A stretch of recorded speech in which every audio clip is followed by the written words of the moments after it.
യേശുക്രിസ്തുവിന്റെ നാമത്തിൽ അപേക്ഷിക്കുന്നത് കേൾക്കണമേ എന്ന് പറയുന്നതായിരിക്കും കുറച്ചുകൂടെ നല്ലത്. യേശു എന്നുള്ളത് യഹോശുവ എന്നുള്ളതായ ഇസ്രയേലിലെ ഒരു പേരാണ്. പേരിന്റെ അർത്ഥം രക്ഷകൻ എന്നാണ്. അനേകർക്ക് യോശുവ എന്ന് പേരുണ്ടായിരുന്നു. എന്നാൽ രക്ഷിതാവായ നമ്മുടെ കർത്താവ് വെറും യേശു അല്ല, യേശു മശിഹിയാണ്. അഭിഷിക്തനായ യേശു, അല്ലെങ്കിൽ ദൈവപുത്രനായ യേശു. യേശു ക്രിസ്തു എന്ന് പറയുമ്പോൾ ഗ്രീക്ക് ഭാഷയിൽ ക്രിസ്റ്റോസ് എന്നുള്ളതാണ് അഭിഷക്തൻ. മഷിഹ എന്ന് പറയുന്നത് എബ്രായ ഭാഷയിൽ അഭിഷക്തൻ. അതുകൊണ്ടാണ് യേശു മഷിഹ, അല്ലെങ്കിൽ യേശു ക്രിസ്തു, അല്ലെങ്കിൽ ക്രിസ്തു യേശു, അല്ലെങ്കിൽ ദൈവത്തിന്റെ പുത്രനായ യേശു എന്ന് നമ്മൾ വിശേഷണം ചേർത്ത് പറയുന്നത്. പുതിയ നിയമത്തിലെ അപ്പോസ്തലനായ പൗലോസിന്റെ എഴുത്തുകളിലൊക്കെ നമുക്ക് അങ്ങനെയാണ് കാണുവാൻ കഴിയുന്നത്. അവിടെ നമുക്കറിയാം യേശു എന്ന് പറഞ്ഞാൽ നമ്മുടെ രക്ഷിതാവായ യേശുവാണെന്ന് അറിയാം. എന്നാൽ മറ്റുള്ളവർക്കൂടെ കേൾക്കുമ്പോൾ യേശു ആരാണ് എന്നൊന്നുകൂടെ വെളിപ്പെടുത്തുന്നത് യേശു ക്രിസ്തു, അഭിഷിക്തനായ ക്രിസ്തു, അഭിഷിക്തനായ യേശു എന്ന് പറയുന്നത് നല്ലതായിരിക്കും. നിങ്ങൾക്ക് അത് ശരിയെന്ന് തോന്നുന്നുവെങ്കിൽ അത് സ്വീകരിക്കുക. കർത്താവിന് സ്തോത്രം. ആകട്ടെ, നമ്മള് കഴിഞ്ഞ ക്ലാസ്സിൽ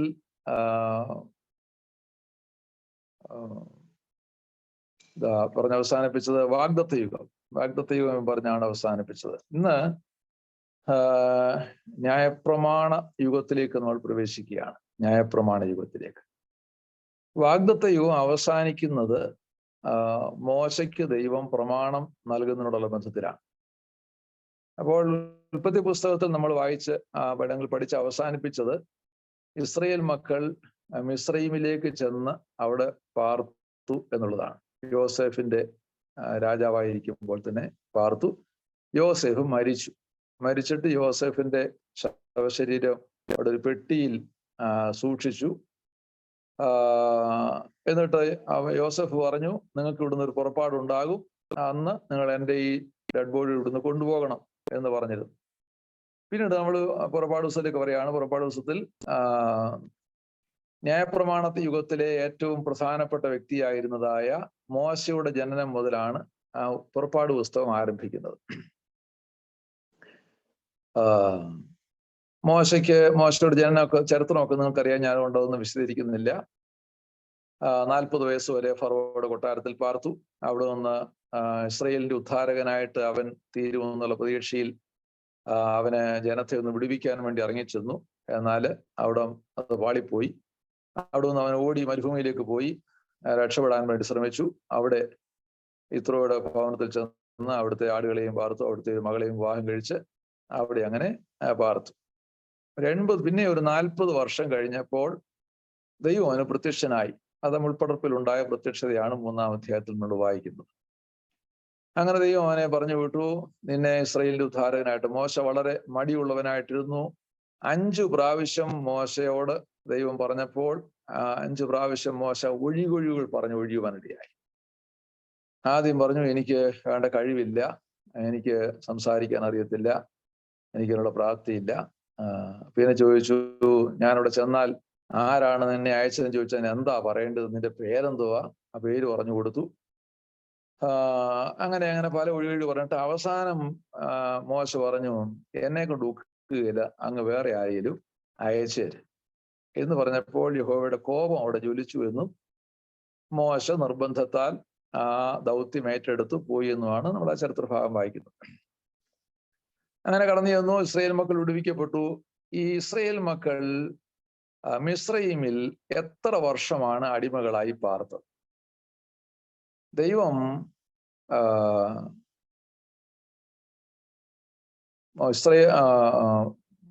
ഉൽപ്പത്തി 15-ാം അധ്യായത്തിൽ ദൈവം മോശയോട് ഉടമ്പടി ചെയ്തപ്പോൾ പറഞ്ഞത്, നിന്റെ സന്തതി സ്വന്തമല്ലാത്ത ദേശത്ത് 400 സംവത്സരം അടിമകളായി പാർക്കുമെന്നാണ്.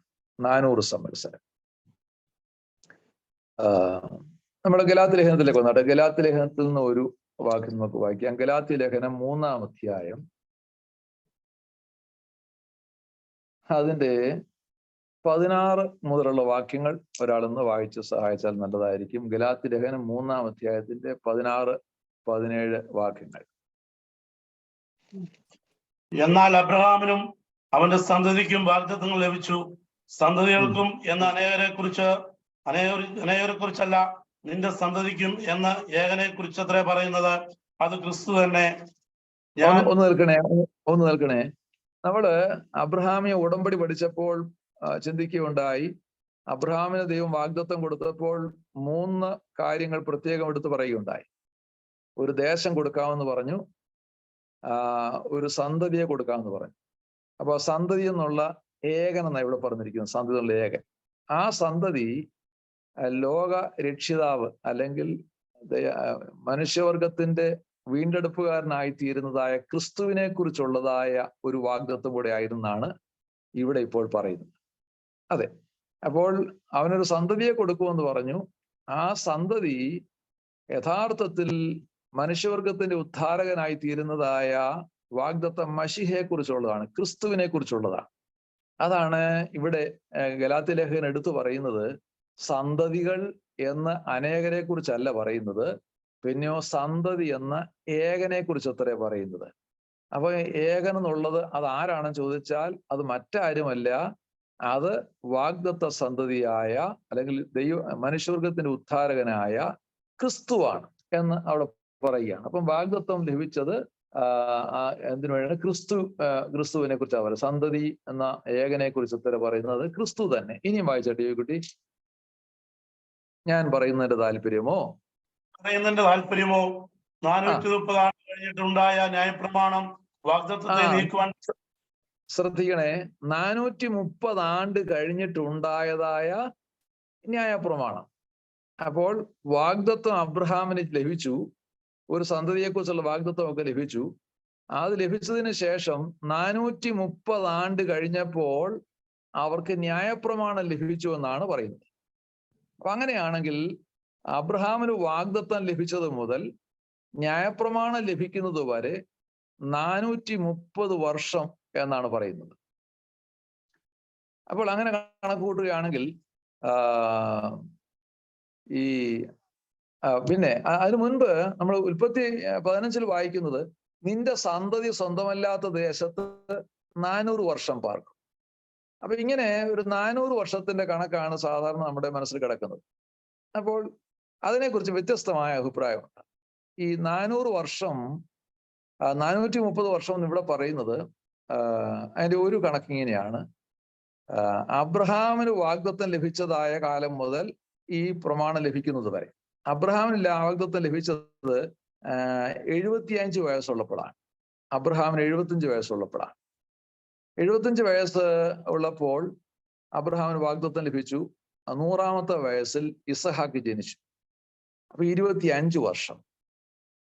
25 വർഷം കഴിഞ്ഞിട്ട് ഇസഹാക്കിന് 60-ാമത്തെ വയസ്സിൽ യാക്കോബ് ജനിച്ചു. അപ്പൊ 60, 25, 85 വർഷങ്ങൾ. അത് കഴിഞ്ഞിട്ട് യാക്കോബിന് 130 വയസ്സായപ്പോൾ അവൻ ഈജിപ്തിൽ കടന്നു. ഫറോയുടെ മുമ്പിൽ നിൽക്കുമ്പോൾ നിങ്ങൾ ഓർക്കുന്നുണ്ടല്ലോ, ഫറോവിൽ അപ്പച്ചനെ കണ്ടപ്പം ചോദിച്ചു, എത്ര വയസ്സായി ചോദിച്ചപ്പം യാക്കോബ് പറഞ്ഞു, എന്റെ പരദേശ പ്രയാണത്തിന്റെ കാലം 130 സംവത്സരം. അപ്പോൾ യാക്കോബ് ഫറോയുടെ മുമ്പിൽ നിൽക്കുമ്പോൾ യാക്കോബിന് എത്ര വയസ്സുണ്ട്? 130 വർഷം വയസ്സ്. അപ്പൊ 130ഉം 85. 130ഉം ഇസ്ഹാക്ക് യാക്കോബ് ജനിക്കുമ്പോഴുള്ള ഇസ്ഹാക്കിന്റെ പ്രായം 60, 130 190. ഇസഹാക്ക് ജനിച്ച് വാഗ്ദത്തം കിട്ടി 25 വയസ്സ് വർഷമായതിനു ശേഷം. അപ്പോൾ 190, 25, 215 വർഷം. അപ്പൊ അബ്രഹാമിന് വാഗ്ദത്തം കിട്ടിയത് മുതൽ 215 വർഷം ആയപ്പോഴാണ് ഈ മക്കൾ ഈ മിസ്രൈമിലേക്ക് വരുവാനിടയായത്. അതുമുതൽ പിന്നീടുള്ള 430 നിന്ന് 215 പോയാൽ പിന്നെ അടുത്തത് ഒരു 215 വർഷങ്ങളാണ്.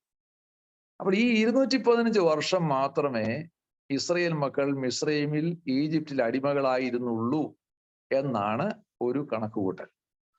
അപ്പൊ അതിന് സഹായകമായിട്ട് ഒരു തെളിവൂടെ ഉണ്ട്. 4-ാം തലമുറക്കാരെ ഇവിടേക്ക് മടക്കി വരുത്തുമെന്നാണ് ദൈവം പറഞ്ഞത്. അപ്പം ഒരു തലമുറ ഏതാണ്ട് 50 വർഷത്തിൽ പരം, അങ്ങനെയാണെങ്കിൽ 200 പരം വർഷങ്ങൾ എന്നാണ് കണക്ക് കൂട്ടുന്നത്. എന്നാൽ വേറൊരു ഞാനൊരു വേറൊരു പുസ്തകത്തിൽ ഒരു പഠന പുസ്തകത്തിൽ വായിക്കുകയുണ്ടായി. അബ്രഹാമിനോട് മാത്രമല്ല ദൈവം ഉടമ്പടി ചെയ്തത്, അബ്രഹാമിനോടും ഇസ്ഹാക്കിനോടും യാക്കോബിനോടും ചെയ്തിട്ടുണ്ട്. അപ്പൊ യാക്കോബ് മിസ്രൈമിലേക്ക് പോകുന്നതിന് തൊട്ടു മുൻപ് ദൈവം അബ്രഹാമിന് പ്രത്യക്ഷനായി.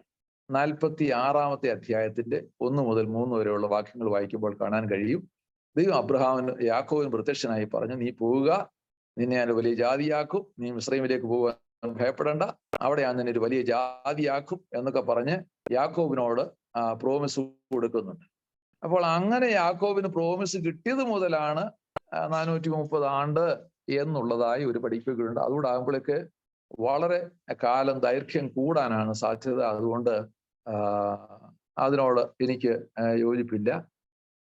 ഞാൻ ആദ്യം പറഞ്ഞതായ കണക്കാണ് ശരിയായൊരു കണക്കെന്നാണ് മനസ്സിലാക്കേണ്ടത്. അപ്പൊ അബ്രഹാമിന് വാഗ്ദത്തം കിട്ടിയത് മുതൽ ന്യായപ്രമാണം ലഭിച്ചത് വരെയുള്ളതായ കാലക്കണക്ക് ഗലാത്യ ലേഖനകർത്താവ് പറയുന്നു 430 ആണ്ട്. 215 വർഷം കഴിഞ്ഞപ്പോൾ യാക്കോബ് മിസ്രൈമിൽ വന്നു. പിന്നീട് 215 വർഷങ്ങൾ ഇസ്രായേൽ മക്കൾ അവിടെ അടിമകളായി പാർത്തു. അത്രയും അടിമകളായിട്ട് പാർത്തില്ല, ഒടുവിലത്തെ സമയം അടിമകളാകേണ്ടി വന്നു. അവരവിടെ പാർത്തു. അങ്ങനെ അവരൊരു വലിയ ജാതിയായി അവരോടൊന്നും പുറപ്പെട്ടു. ആകട്ടെ, നമുക്ക് ആ ചരിത്ര ഭാഗം ഞാൻ വിടുകയാണ്. അപ്പൊ അവിടുന്ന് മോശയുടെ നേതൃത്വത്തിൽ അവിടുന്ന് പുറപ്പെട്ടു, ചെങ്കടൽ കടന്നു. ദൈവം അവരെ പ്രത്യേക മാർഗങ്ങളിൽ കൂടെയൊക്കെ നടത്തി. അതിനൊക്കെ ദൈവത്തിന് ഉദ്ദേശം ഉണ്ടായിരുന്നു. ഞാൻ പലപ്പോഴും പറയാറുണ്ട്, നമ്മുടെയൊക്കെ ജീവിതത്തിൽ ചില വിഷയങ്ങൾ സംഭവിക്കുമ്പോൾ നമ്മൾ ചോദിക്കും കർത്താവിനോട്, കർത്താവ് എന്തിനാ ഇങ്ങനെ എന്നെ നടത്തുന്നത്, ഇങ്ങനെ എന്നെ കൊണ്ടുപോകും, ഇതിനേക്കാളും എളുപ്പമായ മാർഗം വേറെ ഇല്ലായിരുന്നു. എന്നാൽ അവിടെ എല്ലാം ദൈവത്തിന് ചില കാര്യങ്ങളൊക്കെ ചെയ്യാനുണ്ടെന്നുള്ളതാണ് നമുക്ക് ഈ ഇസ്രായേൽ മക്കളുടെ ആ യാത്ര കാണുമ്പോൾ മനസ്സിലാക്കാൻ കഴിയുന്നു.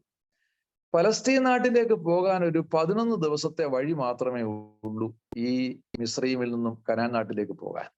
എന്നാൽ ദൈവം അങ്ങനെയുള്ള വഴിയോട് അവരെ കൊണ്ടുപോകാതെ അവരെ ചെങ്കടലിന്റെ തീരത്തൂടെ കടത്തി, ചെങ്കടൽ ക്രോസ് ചെയ്യിച്ച് അപ്പുറത്ത് കടത്തി കൊണ്ടുപോയതിൽ ദൈവത്തിന്റെ പ്ലാൻ എന്തായിരുന്നു? ഒന്ന്, മിസ്രൈമിനെ ന്യായം വിധിക്കുക എന്നുള്ളതായിരുന്നു. ദൈവത്തിന് സ്തോത്രം.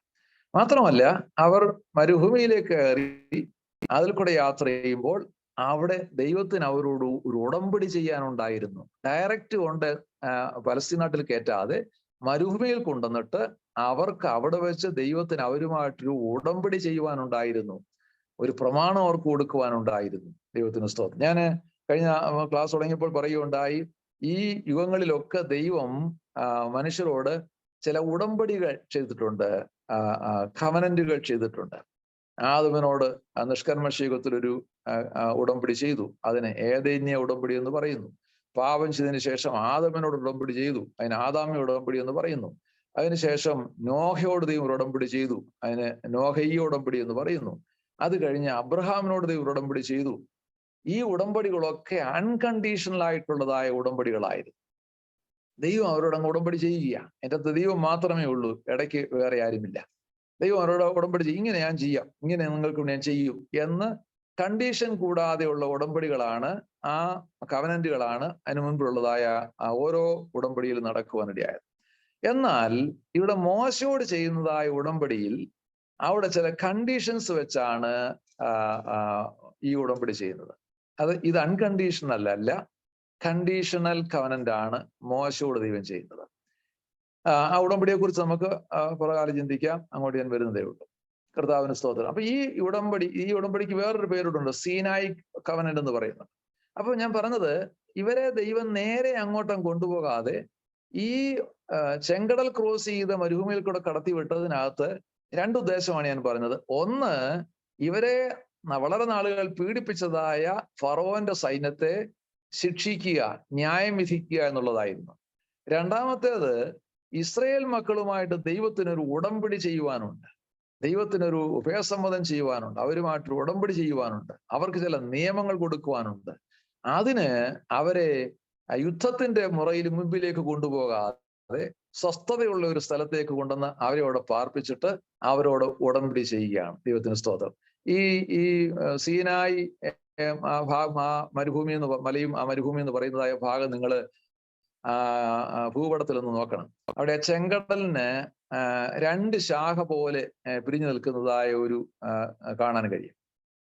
അതിന് നടുക്കുള്ളതായ ഭാഗമാണ് ഈ സീനായി മല ഉൾക്കൊള്ളുന്നതായ ആ സ്ഥലം എന്ന് പറയുന്നത്. അപ്പോൾ ദൈവം അവരെ സുരക്ഷിതമായ ഒരിടത്ത് കൊണ്ടുവന്ന് പാർപ്പിച്ചതിന് ശേഷമാണ് ഈ ഉടമ്പടിയും പ്രമാണവും ഒക്കെ കൊടുക്കുന്നത്. ദൈവത്തിന് സ്തോത്രം. അപ്പോൾ നോക്കുക, നേരെ അവിടുന്ന് പുറപ്പെട്ടു പോയിരുന്നെങ്കിൽ അവര് കനാന്യര് വന്ന് അവർ യുദ്ധം ചെയ്യും, അവരെ തോൽപ്പിക്കും, അവർക്ക് ദൈവം അവരുമായിട്ടുള്ള ഉടമ്പടികളൊന്നും ചെയ്യാൻ പറ്റുകയില്ല. അതുകൊണ്ട് ദൈവം അവരെ നേരെ കൊണ്ടുപോകാതെ വഴിതിരിച്ചു കൊണ്ടുവന്നപ്പോൾ ചെങ്കടലിന് മുമ്പിലാണ് വന്നിരിക്കുന്നത്. ചെങ്കടൽ കണ്ടപ്പോൾ അവർ ഭയപ്പെട്ടു. ഇതെന്താ ചെയ്യുക? പുറമെ ഇതാ ശത്രുക്കൾ വരുന്നു, ആകെ വിഷമത്തിലായി. അപ്പൊ പ്രതിസന്ധികൾ ആണ് മുൻപിലും പിൻപിലുമെന്ന് തോന്നുന്നതായ പല അവസ്ഥകൾ ദൈവമക്കളെ നമ്മുടെ ജീവിതത്തിൽ ഉണ്ടാകുമെന്നാണ് ഞാൻ പറഞ്ഞത്. അങ്ങനെ ഉണ്ടായാൽ അതിന് ദൈവത്തിന് എന്തുണ്ട്? ദൈവത്തിന് ഒരു പ്രത്യേക പ്ലാനുണ്ട്.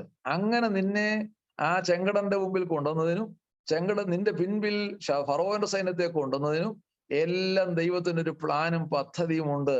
നിന്നെ അനുഗമിക്കുവാൻ ശത്രുവിനെ അനുവദിക്കുന്നതിന്റെ പേരിൽ നീ ഭയപ്പെടേണ്ട കാര്യമില്ല. ഒരു ന്യായവിധി അവന്റെ മേൽ വരുത്തുവാൻ. ഇങ്ങനെ തിരുവെഴുത്ത് പറയും, നീ ഇന്ന് കണ്ട മിസ്രയീമിനെ ഇനി മേലിൽ ഒരു നാളും കാണുകയില്ല. ദൈവത്തിന് സ്തോത്രം. അപ്പം ദൈവമക്കളായ നിങ്ങളോട് എനിക്ക് ഓർപ്പിക്കാനുള്ളതായ ഒരു കാര്യം, ഇന്ന് നിങ്ങൾ ഏതെങ്കിലും പ്രതിസന്ധിയിൽ കൂടെ കടന്നു പോകുന്നതായ ഒരവസ്ഥയാണ് നിങ്ങൾക്കുള്ളതെങ്കിൽ അതേക്കുറിച്ച് ദൈവത്തിന്റെ ആത്മാവിനെ ഓർപ്പിക്കാനുള്ളത്, എന്തോ ചില വിടുതലുകൾ നിങ്ങളുടെ ജീവിതത്തിൽ ദൈവം നൽകുവാൻ ആഗ്രഹിക്കുന്നു. ചില പ്രത്യേക പ്രോഗ്രാമുകൾ നിങ്ങൾക്ക് വേണ്ടി ദൈവം ഒരുക്കുവാൻ ആഗ്രഹിക്കുന്നു. അതുകൊണ്ടാണ് അങ്ങനെ സംഭവിക്കുന്നത് എന്നുള്ള വസ്തുത നിങ്ങൾ മറന്നു പോകരുത്. ദൈവത്തിന് സ്തോത്രം. നിങ്ങളെ ഒരു സുരക്ഷിതമായ സ്ഥലത്ത് കൊണ്ടുവരാൻ, ആ ചെങ്കടലിന്റെ ഒരു കൈക്കുള്ളിൽ, ഇങ്ങനെ ഒരു കൈക്കുമ്പിളിനകത്ത് ഇരിക്കുന്നത് പോലെ ആ ചെങ്കടലിന്റെ 2 ശാഖകളുടെയും കൂടെ നടുവിൽ നിങ്ങളെ കൊണ്ട് ഇരുത്തിയിട്ട് അവരോട് പ്രമാണം കൊടുക്കുവാൻ, അവർക്ക് ഉപദേശം കൊടുക്കുവാൻ, അവർ ഉടമ്പടി ചെയ്യുവാൻ വേണ്ടി തമ്പുരാൻ ആഗ്രഹിച്ചുകൊണ്ടാണ് ആ ഒരു നിലയിലേക്ക് അവരെ കൊണ്ടുവരുവാനിടയായത്. ദൈവത്തിന് സ്തോത്രം. നോക്കുക, എത്ര സുരക്ഷിതമായ നിലയിലാണ് അവരെ കൊണ്ടുവന്നിട്ടാണ് ഈ പ്രമാണങ്ങളൊക്കെ കൊടുക്കുന്നത്. ശരി, അവിടെ വെച്ചാണ് ഉടമ്പടി ചെയ്യുന്നത്. മോശെയ്യ ഉടമ്പടി എന്ന് പറയുന്നത് നമുക്ക് പുറപ്പാട് പുസ്തകം 19-ാം അധ്യായം മുതൽ 24-ാം അധ്യായം വരെയുള്ളതായ ആ 5 അധ്യായങ്ങളിൽ നമുക്ക് കാണുവാൻ കഴിയും. നിങ്ങൾ ഈ ഭാഗം ഒരു ഹോംവർക്കായിട്ട് ഞാൻ തരികയാണ്. അടുത്ത ക്ലാസ്സിൽ വരുന്നതിന് മുൻപ് നിങ്ങൾ ഈ 5 അധ്യായങ്ങൾ ഒന്ന് വായിച്ച് നല്ലവണ്ണം ഒന്ന് മനസ്സിലാക്കി നിങ്ങൾ അടുത്ത ക്ലാസ്സിൽ വരണം. ദൈവത്തിന് സ്തോത്രം. ഇത് ഞാൻ കഴിഞ്ഞ ആഴ്ച പറയണം വിചാരിച്ചു, പക്ഷേ പറ്റിയില്ല, അത് വിട്ടുപോയി. അതുകൊണ്ട് ഇന്ന് നിങ്ങളോട് പറയുകയാണ്, നിങ്ങൾ ഈ 5 അധ്യായങ്ങൾ മോശെയ്യ ഉടമ്പടി എന്താണെന്ന് അത് അതിൻ്റെ അകത്തുണ്ട്. ആ ഉടമ്പടിയിൽ എന്തെല്ലാമാണ് പറഞ്ഞിരിക്കുന്നതിൻ്റെ അകത്തുണ്ട്. ദൈവത്തിന് സ്തോത്രം. അപ്പം ആ ഉടമ്പടി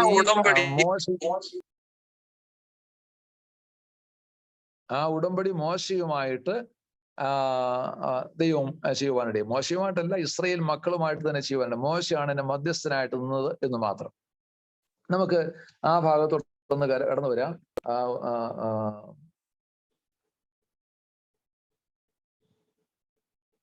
പുറപ്പാട് പുസ്തകം 19-ാം അധ്യായം. പുറപ്പാട് പുസ്തകം 19-ാം അധ്യായം.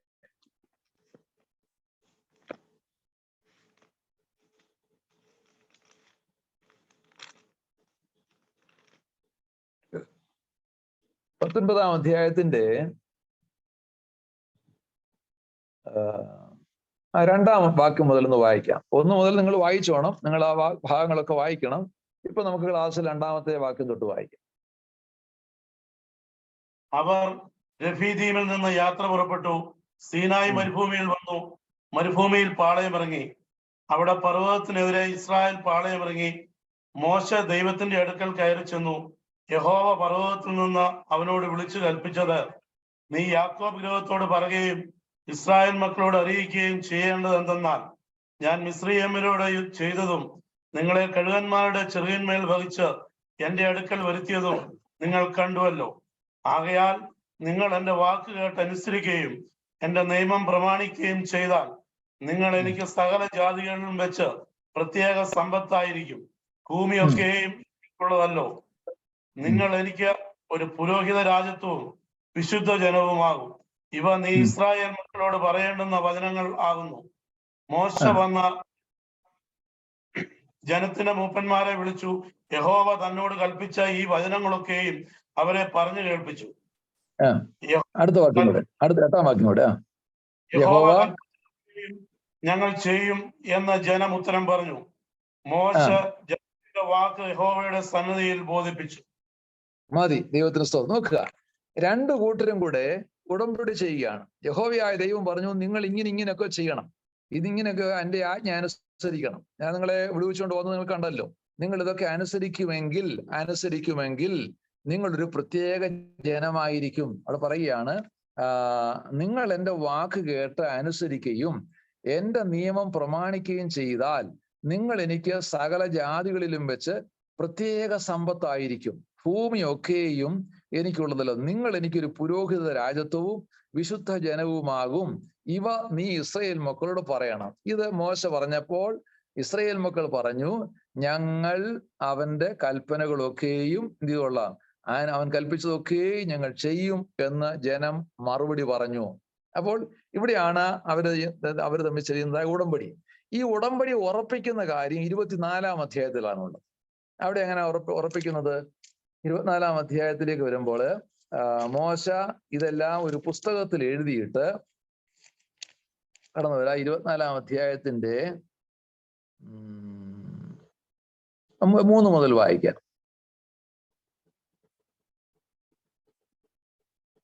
പുറപ്പാട് 24-ന്റെ 3 മുതൽ. എന്നാൽ മോശ വന്ന യഹോവയുടെ വചനങ്ങളും ന്യായങ്ങളും എല്ലാം ജനത്തെ അറിയിച്ചു.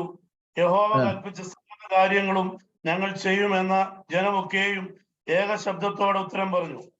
മോശ യഹോവയുടെ വചനങ്ങളൊക്കെയും എഴുതി അധികാലത്ത് എഴുന്നേറ്റ് പർവ്വതത്തിന്റെ അടിവാരത്ത് ഒരു യാഗപീഠവും ഇസ്രായേലിന്റെ 12 ഗോത്രങ്ങളുടെ സംഖ്യക്കൊത്തവണ്ണം 12 തൂണും പണിതു. പിന്നെ അവൻ ഇസ്രായേൽ മക്കളിൽ ചില ബാല്യക്കാരെ അയച്ചു. അവർ ഹോമയാഗങ്ങളെ കഴിച്ചു. യഹോവയ്ക്ക് സമാധാന യാഗങ്ങളായി കാളകളെയും അർപ്പിച്ചു. മോശ രക്തത്തിൽ പാതി എടുത്ത് പാത്രങ്ങളിൽ ഒഴിച്ചു.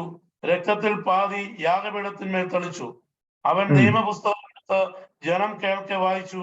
യഹോവ കൽപ്പിച്ചതൊക്കെയും ഞങ്ങൾ അനുസരിച്ച് നടക്കുമെന്ന് അവർ പറഞ്ഞു. അപ്പോൾ 3-ാം പ്രാവശ്യം പറയുകയാണ്. അപ്പോൾ മോശ രക്തമെടുത്ത് ജനത്തിന്മേൽ തളിച്ചു. ഈ സകല വചനങ്ങൾ ആധാരമാക്കി യഹോവ നിങ്ങളോട് ചെയ്തിരിക്കുന്ന നിയമത്തിന്റെ രക്തം ഇതാ എന്ന് പറഞ്ഞു. ദൈവത്തിന് സ്തോത്രം. മതി. അപ്പം രക്തത്തളിയാൽ ഉറപ്പാക്കുകയാണ് ഈ ന്യായപ്രമാണം ഇവിടെ, അല്ലെങ്കിൽ ഈ ഉടമ്പടി ഇവിടെ. ദൈവവും ഇസ്രായേൽ മക്കളുമായിട്ടുള്ളതായ ഉടമ്പടി ഈ 13, 19, 20, 21, 22, 23, 24. 19-ാം അധ്യായത്തിൽ ദൈവം പറഞ്ഞു, എൻ്റെ പ്രമാണങ്ങളും കൽപ്പന അനുസരിച്ചാൽ നിങ്ങൾ എനിക്ക് പ്രത്യേക സമ്പത്തായിരിക്കും, നിങ്ങളൊരു വിശുദ്ധ ജാതിയായിരിക്കും, നിങ്ങളൊരു രാജകീയ പുരോഹിതവർഗമായിട്ട് തീരും എന്ന് പറഞ്ഞപ്പോൾ അവർ പറഞ്ഞു, യെസ്, ഞങ്ങൾ റെഡി, ഞങ്ങൾ നിന്റെ വചനങ്ങളും ആജ്ഞകളും അനുസരിച്ചു കൊള്ളാം. എന്നിട്ട് ദൈവം 20-ാം അധ്യായം മുതൽ ആ പ്രമാണങ്ങൾ കൊടുത്തു, 10 കൽപ്പന കൊടുത്തു. അതിനോട് ചേർന്നുള്ളതായ മറ്റനേക നിയമങ്ങളും പ്രമാണങ്ങളും ചട്ടങ്ങളും കൽപ്പനകളും അതിനോട് ചേർന്നുള്ളത് കൊടുക്കുവാൻ ഇടയായി. അതെല്ലാം കൊടുത്തു കഴിഞ്ഞതിന് ശേഷം ഇതെല്ലാം ഒരു പുസ്തകത്തിൽ എഴുതി അവരെ വായിച്ചു കേൾപ്പിച്ചപ്പോൾ അവർ പറഞ്ഞു, ഞങ്ങൾ സമ്മതിച്ചിരിക്കുന്നു, തമ്പുരാൻ പറഞ്ഞതുപോലെ തന്നെ ഞങ്ങൾ അതനുസരിച്ചു കൊള്ളാം. ഓക്കെ, അങ്ങനെ ഉടമ്പടി 2 കൂട്ടരും പരസ്പരം ഉഭയസമ്മതം ചെയ്തു, പരസ്പരം നിയമം ചെയ്തപ്പോൾ ആ നിയമത്തെ ഉറപ്പിക്കുവാൻ വേണ്ടി മോശ എന്ത് ചെയ്തു? യാഗമർപ്പിച്ചിട്ട് രക്തത്തിൽ പകുതി എടുത്ത് ദൈവസന്നിധിയിൽ ഒഴിച്ചു, യാഗപീഠത്തിന്റെ അടുക്കൽ ഒഴിച്ചു. പകുതി എടുത്ത് ജനത്തിന്റെ മേൽ തളിച്ചു. എന്താണ് ഈ രക്തം കാണിക്കുന്നത്? അവിടെ പറയുകയാണ്, എൻ്റെ നിയമത്തിന്റെ രക്തം. ദൈവത്തിന് സ്തോത്രം. ഈ നിയമത്തെയാണ് നമ്മൾ പഴയ നിയമം എന്ന് പറയുന്നത്. അപ്പം പഴയ നിയമം എന്ന് പറയുമ്പോൾ പുതിയ ഒരു നിയമം കൂടെ ഉണ്ടെന്നുള്ളത് നമുക്ക് അറിയാം. പുതിയൊരു നിയമം, പഴയ നിയമം പുതിയ നിയമം എന്ന് പറയുമ്പോൾ ഈ പഴയ നിയമ പുസ്തകത്തെയും പുതിയ നിയമ പുസ്തകത്തെയുമാണ് നമ്മുടെ മനസ്സിൽ ഓർമ്മ വരുന്നത്. എന്നാൽ ആ പഴയ 39 പുസ്തകങ്ങൾ എന്ന് പറയുന്നത് ആ പഴയ നിയമത്തിന്റെ അടിസ്ഥാനത്തിൽ ഉള്ളതാണ്. പുതിയ നിയമം എന്ന് പറയുമ്പോൾ വേറൊരു പുതു നിയമത്തിന്റെ രക്തം ഉണ്ട്. അത് നമുക്ക് ലൂക്കോസിന്റെ സുവിശേഷത്തിലേക്ക് വരുമ്പോൾ കാണാൻ കഴിയും. ലൂക്കോസിന്റെ സുവിശേഷം 22-ാം അധ്യായം, 22-ാം അധ്യായത്തിന്റെ 20-ാമത്തെ വാക്യം നമുക്ക് വായിക്കാം. ലൂക്കോസിന്റെ സുവിശേഷത്തിൽ മാത്രമല്ല, സുവിശേഷങ്ങളിൽ നമുക്കത് കാണാൻ കഴിയും. കർത്താവായ യേശു ക്രിസ്തു അന്ത്യ അത്താഴ സമയത്ത് താന് തിരുമേശ സ്ഥാപിക്കുന്നതായ ആ സമയം കർത്താവ് പറഞ്ഞതായ ഒരു വാചകമാണത്. നമുക്കതോടെ വായിക്കാം. 22-20 ലൂക്കോസിന്റെ സുവിശേഷം 22-ാം അധ്യായത്തിന്റെ 20-ാമത്തെ വാക്യം നമുക്ക് വായിക്കാം. അവണ്ണം തന്നെ അത്താഴം കഴിഞ്ഞ ശേഷം അവൻ പാനപാത്രവും കൊടുത്തു.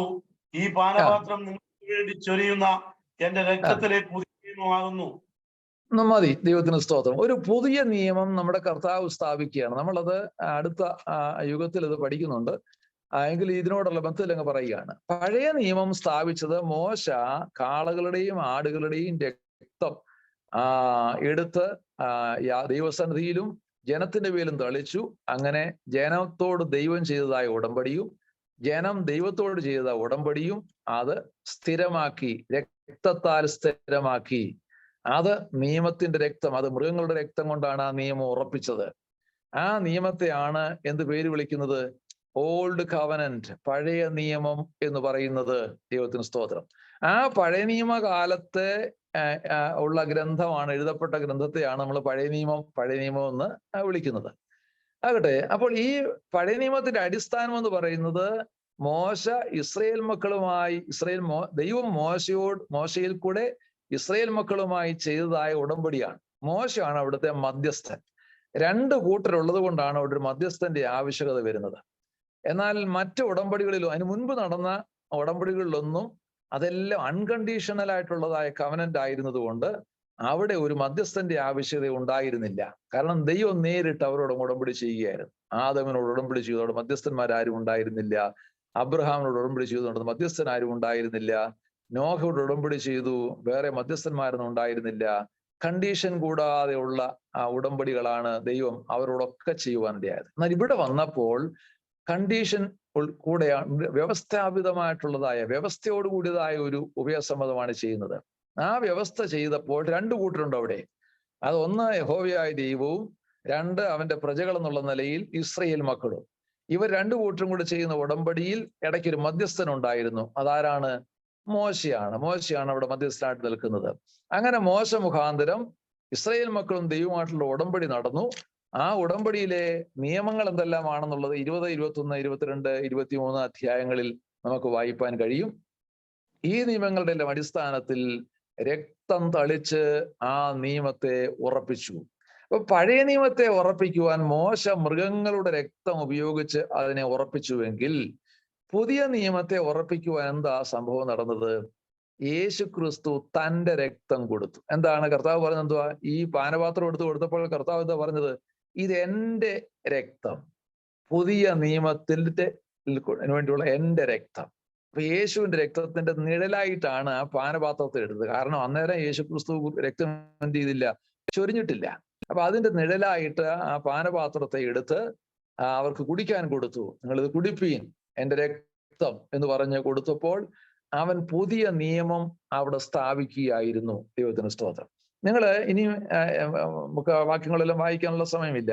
എബ്രായ ലേഖനത്തിലേക്ക് വരുമ്പോൾ പൗലോസ് അതേക്കുറിച്ച് പറയുന്നുണ്ട്. ആടുകളുടെയും കാളകളുടെയും ആട്ടുകൊറ്റന്മാരുടെയും ഒന്നും രക്തമല്ല, സ്വന്തം രക്തം തളിച്ചിട്ട് സ്വന്തം രക്തവുമായി പിതാവിന്റെ അടുക്കിലേക്ക് പോയി. പഴയ നിയമ പുരോഹിതന്മാർ മൃഗങ്ങളുടെ രക്തവുമായി ദൈവസന്നിധിയിൽ പോയി അർപ്പിച്ച് നിയമം ചെയ്യുമായിരുന്നു. എന്നാൽ യേശു ക്രിസ്തു കാളകളുടെ രക്തമല്ല, ആട്ടുകൊറ്റന്മാരുടെ രക്തമല്ല, സ്വന്തം രക്തവുമായി ആകാശമേഘങ്ങളെ കടന്ന് സ്വർഗത്തിലേക്ക് കടന്നു എന്ന് പിതാവിന്റെ അടുക്കൽ സ്വന്തം രക്തം അർപ്പിച്ച് അവൻ മനുഷ്യരെ ദൈവത്തോട് നിരപ്പിച്ചു, അല്ലെങ്കിൽ പുതിയ ഉടമ്പടി സ്ഥാപിച്ചു. ദൈവത്തിന് സ്തോത്രം. അപ്പോൾ മോശീയ ഉടമ്പടിയിൽ കണ്ടീഷൻസ് ഉണ്ട്. ആ കണ്ടീഷൻ എന്ന് പറയുന്നത് ഈ പറയുന്ന പ്രമാണങ്ങളെല്ലാം നിങ്ങൾ അനുസരിച്ചാൽ നിങ്ങൾക്ക് വിടുതലുണ്ട്, അനുഗ്രഹമുണ്ട്. അനുസരിക്കുന്നില്ലെങ്കിൽ ഞാൻ നിങ്ങളെ ശിക്ഷിക്കും. ഈ ഒരു വലിയ പ്രമാണം വെച്ചാണ് അവരോട് ഈ യുഗത്തിൽ ദൈവം ഉടമ്പടി ചെയ്യുന്നത്. ദൈവത്തിന് സ്തോത്രം. അപ്പോൾ ഇതിൻ്റെ അകത്ത് ഈ ന്യായപ്രമാണ യുഗത്തില് ഈ ന്യായപ്രമാണം അനുസരിച്ച് ജീവിക്കുക എന്ന് പറയുന്നത് ഇച്ചിരി ബുദ്ധിമുട്ടുള്ള കാര്യം. അത് ആരെ കൊണ്ടും പറ്റുന്നതല്ലായിരുന്നു. അതിന്റെ പരാജയം എന്താണെന്ന് മനസ്സിലായി, ഒടുവിൽ മനസ്സിലായി. പിന്നെ എന്തിനാ ദൈവം ഈ പ്രമാണം കൊടുത്തത് അവർക്ക്? ദൈവം അബ്രഹാമിനോട് ചെയ്തതുപോലെ ഒരു കണ്ടീഷൻ കൂടാത്തൊരു ഉഭയസമ്മതമോ ചെയ്താൽ പോരായിരുന്നു. ദൈവത്തിന് സ്തോത്രം. ഈ ജനം വർദ്ധിച്ചു, ഒരു ജാതിയായിട്ട് അവർ മാറ്റപ്പെട്ടു. അപ്പൊ അവർക്ക് എഴുതപ്പെട്ട കുറച്ച് പ്രമാണങ്ങളും കൽപ്പനകളും ചട്ടങ്ങളും എല്ലാം കൊടുക്കുകയുണ്ടായി. ഈ ന്യായപ്രമാണം അല്ലെങ്കിൽ ലോ എന്ന് പറയുന്നതിന് അതിന്റെ പല അർത്ഥവ്യാപ്തിയുണ്ട്. ലോ എന്ന് പറയുന്നത് ആദ്യം നമ്മൾ മനസ്സിലാക്കേണ്ടത് 10 കൽപ്പനയാണ്. 10 കൽപ്പന, അതിനെയാണ് പ്രധാനമായിട്ടും ലോ എന്ന് പറയുന്നതിന്റെ ഒരർത്ഥം. രണ്ടാമത്തേത് ന്യായപ്രമാണം എന്ന് പറയുന്നത് മോശയുടെ പഞ്ചഗ്രന്ഥങ്ങളെയാണ്, 5 പുസ്തകങ്ങളെയാണ്, പെന്ററ്റ്യൂക്ക് എന്ന് പറയും. അതിനെയാണ് ന്യായപ്രമാണം എന്ന് പറയുന്നത്. അല്ലെങ്കിൽ എബ്രായ ഭാഷയിൽ ഇന്ന് തോറ എന്നാ പറയുന്നത്. അപ്പം തോറ എന്ന് പറഞ്ഞാൽ, ന്യായപ്രമാണം എന്ന് പറഞ്ഞാൽ 5 പുസ്തകങ്ങൾ അടങ്ങുന്നതായ ആ ഒരു ഗ്രന്ഥത്തെയാണ്, അല്ലെങ്കിൽ ആ ഗ്രന്ഥ സമൂഹത്തെയാണ്, 5 ഗ്രന്ഥങ്ങളുടെ ആ കൂട്ടത്തെയാണ് ന്യായപ്രമാണം എന്ന് പറയുന്നത്. പിന്നെ അന്നത്തെ അല്ലെങ്കിൽ ഇന്ന് നമ്മുടെ ബൈബിൾ എന്ന് പറയുന്നത് പുതിയ നിയമങ്ങൾ കൂടെ കൂടിയതാണ്. എന്നാൽ യഹൂദന്മാരുടെ ബൈബിൾ എന്ന് പറയുന്നത്, തിരുവെഴുത്ത് എന്ന് പറയുന്നത് ആ 39 അധ്യായ പുസ്തകങ്ങൾ മാത്രമാണ്. അപ്പൊ ഈ 39 പുസ്തകത്തെ മുഴുവനായും യഹോവയുടെ ന്യായപ്രമാണം എന്ന് പറയും. ദൈവത്തിന് സ്തോത്രം. അപ്പൊ അതുകൊണ്ടാണ് സങ്കീർത്തനക്കാരനൊക്കെ പറയുമ്പോൾ നിന്റെ ന്യായപ്രമാണത്തെ രാപ്പകൽ ധ്യാനിക്കുന്ന മനുഷ്യൻ ഭാഗ്യവാൻ എന്നൊക്കെ പറഞ്ഞുള്ളതായ ഭാഗങ്ങൾ നിങ്ങൾ വായിച്ചു നോക്കണം. സങ്കീർത്തനങ്ങളിലാണ് ന്യായപ്രമാണത്തെക്കുറിച്ച് കൂടുതൽ പറയുന്നത്. അതിലും പ്രത്യേകിച്ച് 1-ാം സങ്കീർത്തനം, 19-ാം സങ്കീർത്തനം, 119-ാം സങ്കീർത്തനം, ഈ 3 സങ്കീർത്തനങ്ങളുടെ പേര് തന്നെ ന്യായപ്രമാണ സങ്കീർത്തനങ്ങൾ എന്നാണ്. തോറ, സാംസ് എന്നാണ് അതിന്റെ പേര് പറയുന്നത്. ഏതൊക്കെയാ? ഓർത്തിരിക്കാൻ എളുപ്പമുണ്ട്. 1, 19, 119. 1, 19, 119.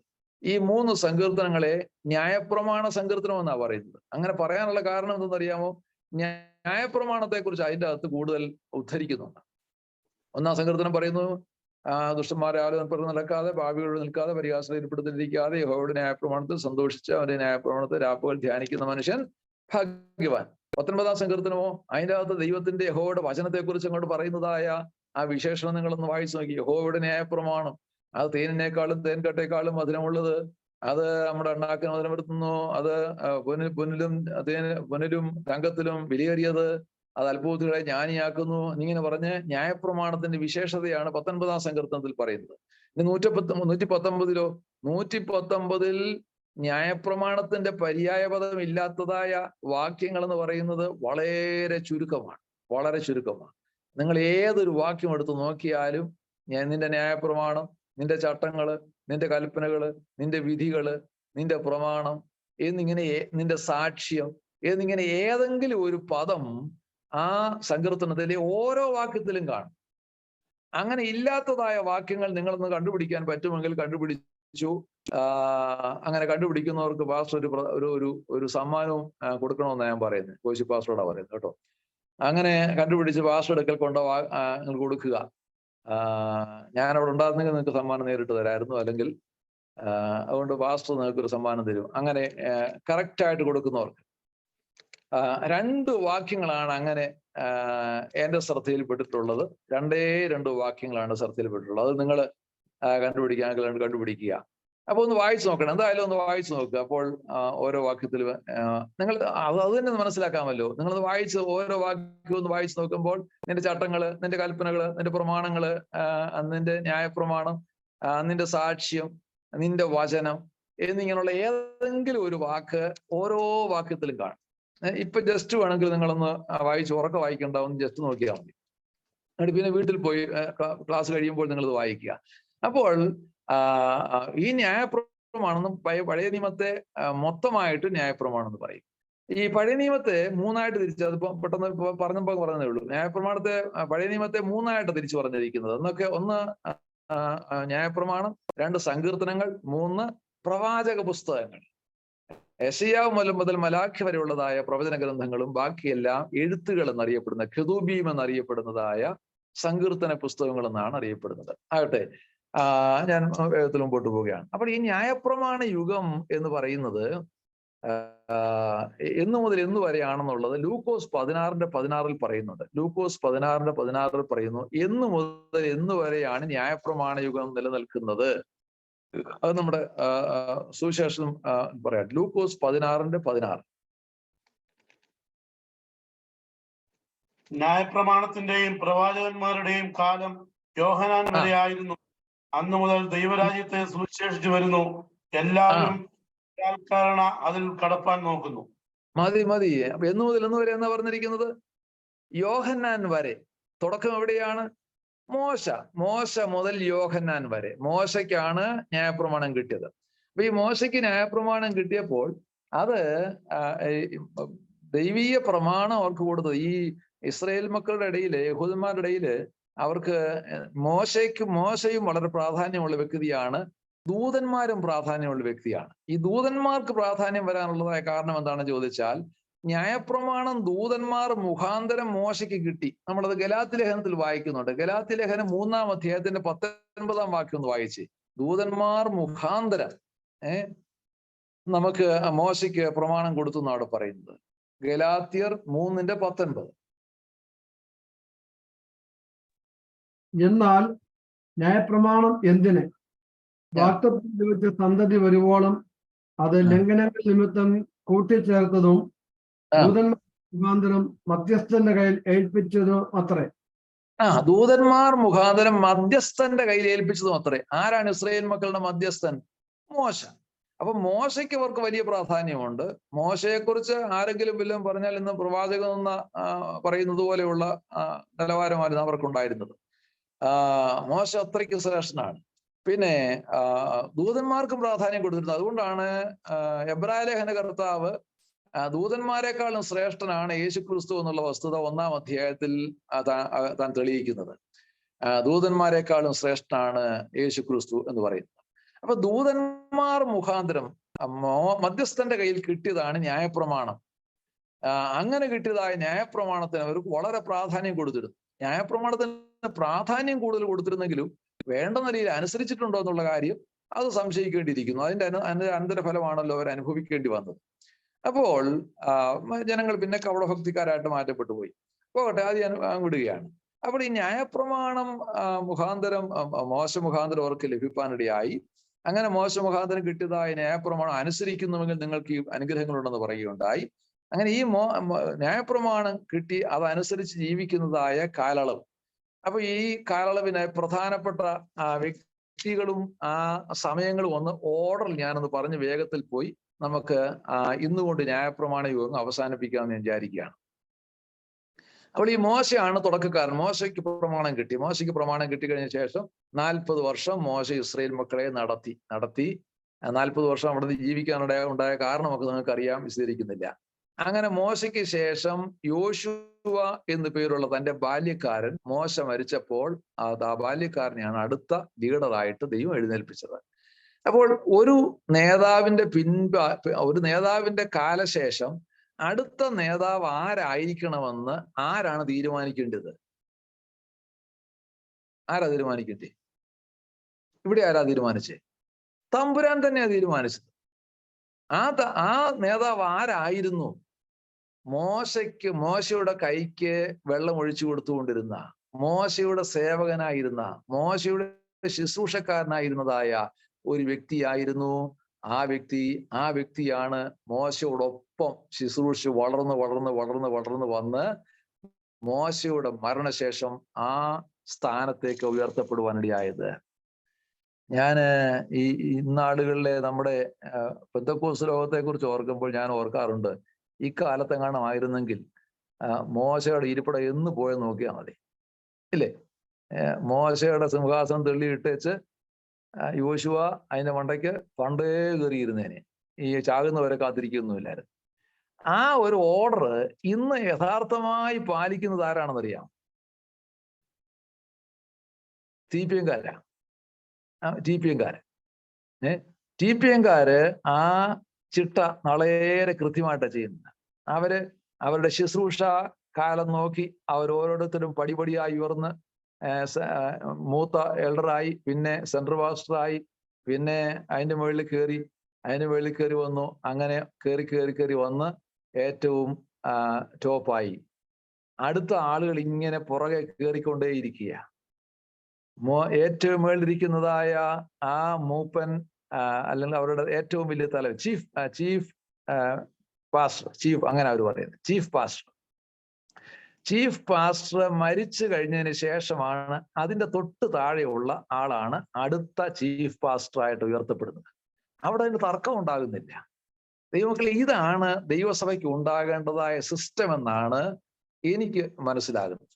അല്ലാതെ ഉള്ളതായ എല്ലാ നടപടികളും ദൈവവചനത്തിന് വിരുദ്ധവും നമ്മുടെ ആത്മീയത നഷ്ടപ്പെടുന്നതിന് കാരണവുമാണെന്നുള്ളതിന് യാതൊരു സംശയമില്ല. ഒന്ന് നോക്കുക. അപ്പോൾ ഈ മോശ മരിച്ചു, അക്കരെ നാട്ടിൽ പോയി. മോശയുടെ മരണത്തെക്കുറിച്ചൊക്കെ പഠിക്കാൻ വളരെ കാര്യങ്ങളുണ്ട്. പക്ഷെങ്കിൽ അങ്ങോട്ടൊന്നും ഞാൻ കിടക്കാൻ ആഗ്രഹിക്കുന്നില്ല. മോശയുടെ മരണം അറിയാമല്ലോ അല്ലേ?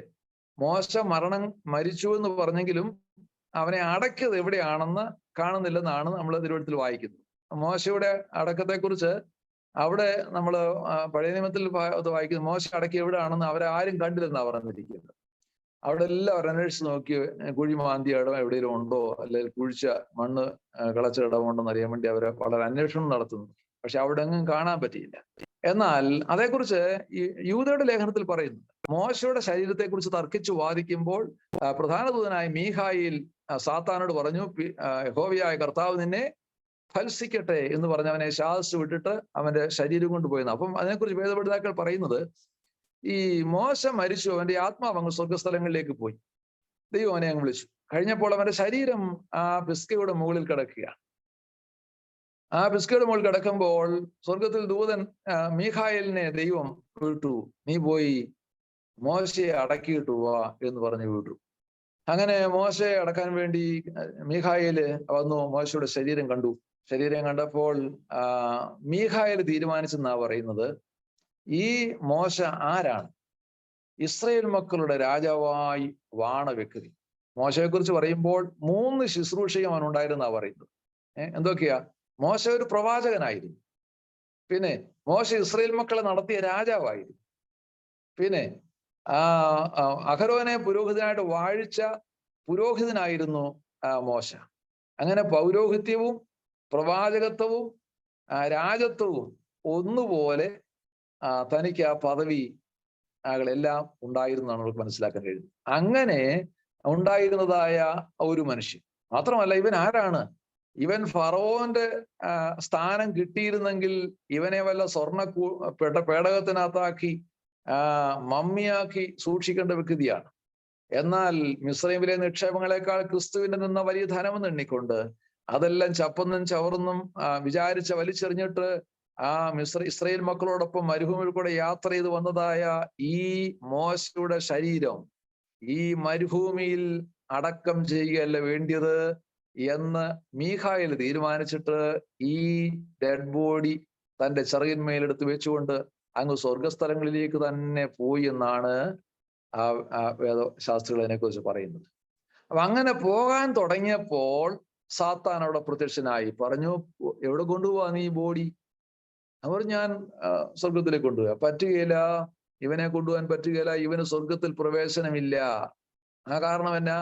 ഇവൻ കൊലപാതകനാണ്, യാതൊരു കൊലപാതകന്മാരും സ്വർഗത്തിൽ കടക്കുകയില്ല, ഇവൻ കൊലപാതകനാ എന്ന് സാത്താൻ പറയുക.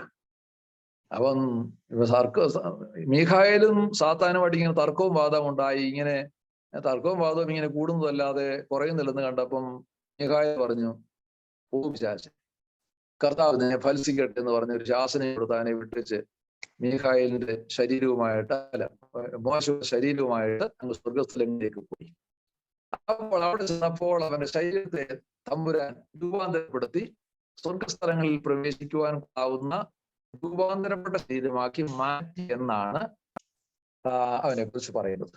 അപ്പോൾ പിന്നീട് മോശയും ഏലിയാവിനെ നമ്മൾ കാണുന്നത് മറുമലയിൽ യേശുവിന് പ്രത്യക്ഷനായ കൂട്ടത്തിൽ മോശയും ഏലിയാവും എന്നാണ് പറയുന്നത്.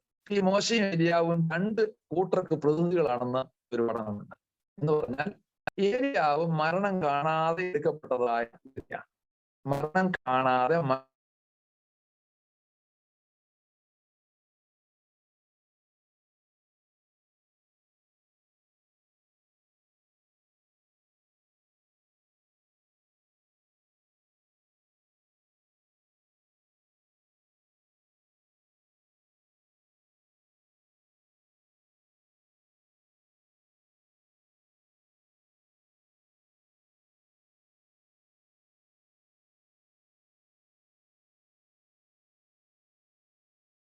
എനിക്ക് ഒന്ന് പാസ്റ്റർ ലൈൻ എന്തോ പോയി, നമുക്ക് പാട്ടിന്റെ അടിപ്പാണ്. സജീവ ഒരു പാട്ട് പോയി.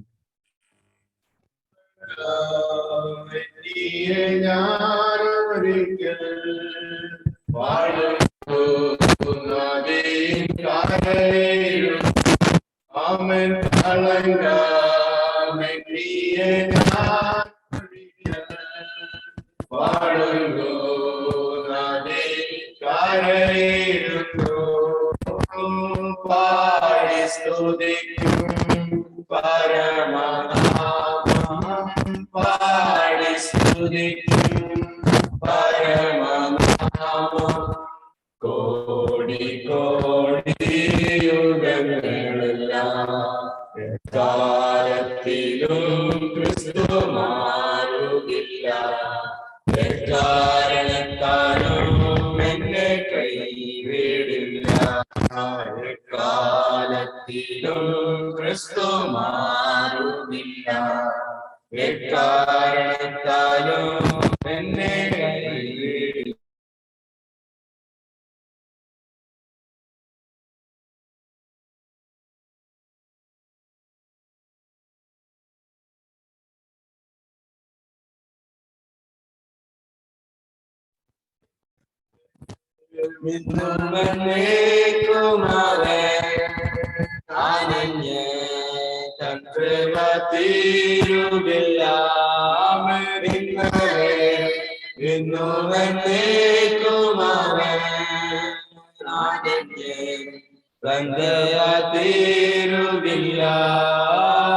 മാറ്റിൽ വന്നവൻ വേണ്ടിലുള്ളവൻ, മാറ്റിൽ വന്നവൻ വേണ്ടിലുള്ളവൻ, വന്നിടുമിനിയോ മന്നവനായി.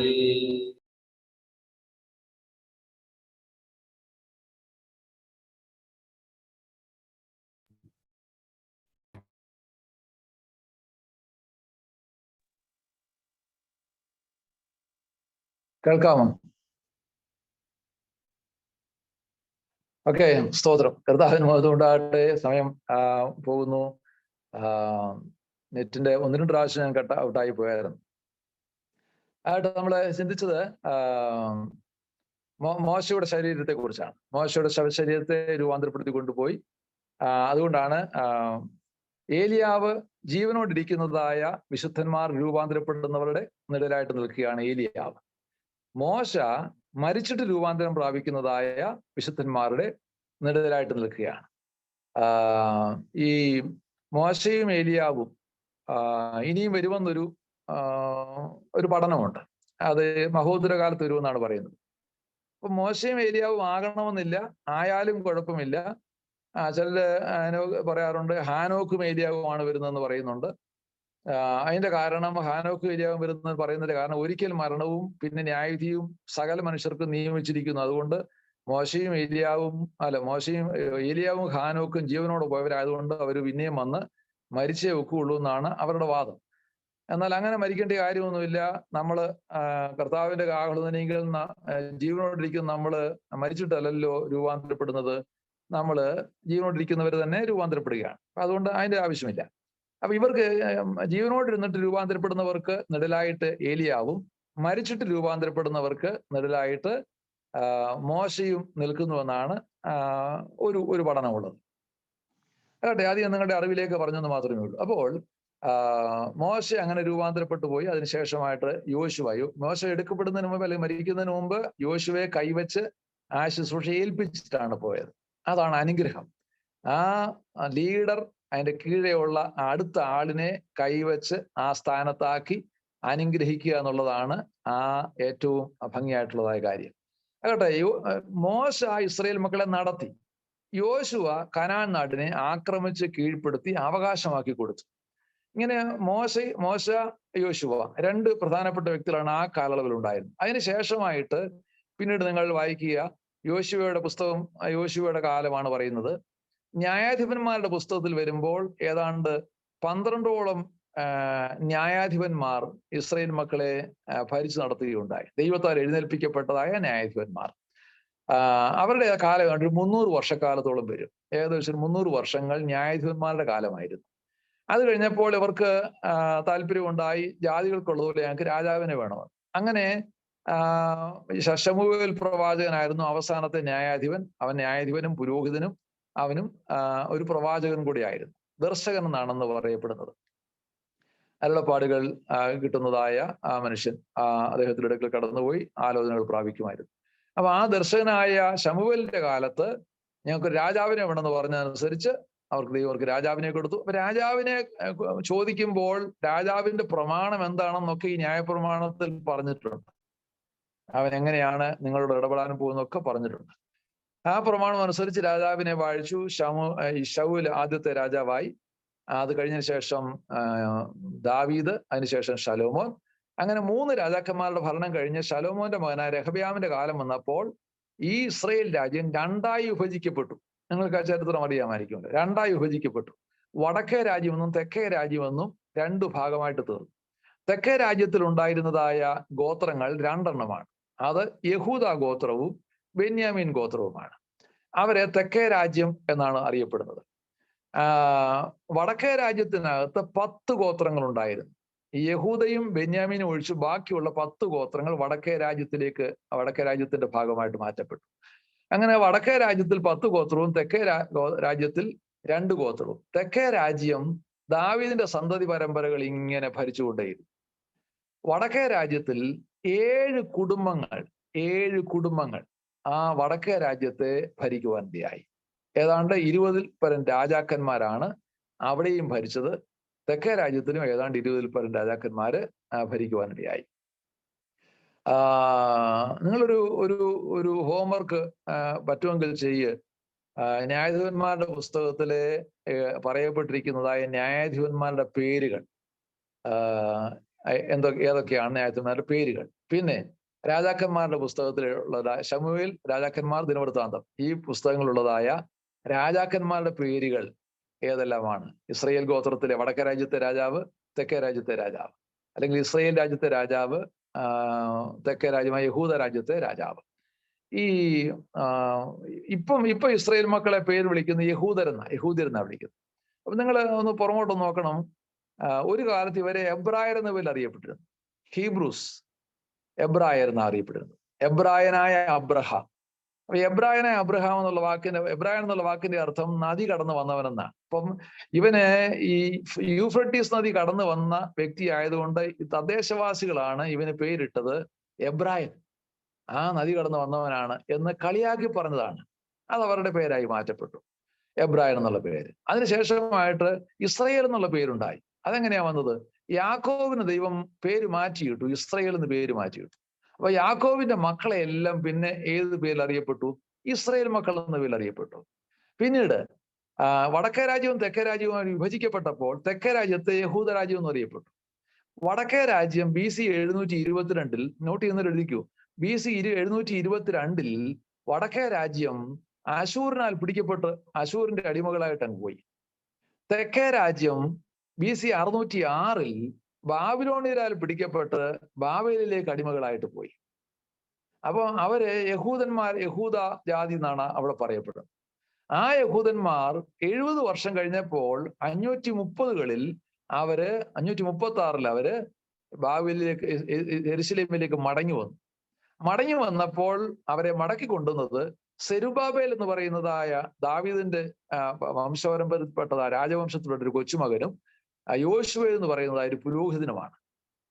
ആ യോശുവയാണ് മുഷിഞ്ഞ വസ്ത്രം ധരിച്ചുകൊണ്ട് നിൽക്കുന്നതായി സഖരിയാവിന്റെ പ്രവചനത്തിൽ കാണുന്നത്.